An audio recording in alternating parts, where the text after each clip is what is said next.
पिठीची कडकणी करण्याची पद्धत. त्यात थोडंसं मीठ टाकायचं चिमूटभर. जरी गोडाचा पदार्थ असला तरी मीठ हे टाकावंच लागतं. रवा अर्धी वाटी, पिठी साखर आपल्याच म्हणजे जशी चव लागते तशी, गोड सपक. लहान वाटी काढलेलं तेल, 10 ते 12 बारीक कुटलेल्या वेलची. करंजीला कसं मळतो तसं मळून घ्यायचं. तासभर आता असंच मळू द्यायचं. असा मोठा गोळा घेऊन पोळपाटभर मोठं लाटायचं पातळ. असं मोठं टोपण घ्यायचं आणि गोल गोल अशा पातळ लाटून घ्यायच्या. आणि आता हे कडाकण्याला असं माळ करतो त्यावेळेला कडाकणी तुटू नये म्हणून आपलं पेनच्या टोकाने जरासं असं होल करून घ्यायचं. गोल प्रेस करून घ्यायचं म्हणजे दोरा ओवता येतो व्यवस्थित.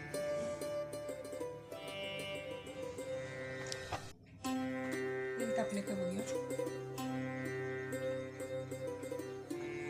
टाकले तेल. एक एक कडाकणी अशी टाकून घ्यायची तेल.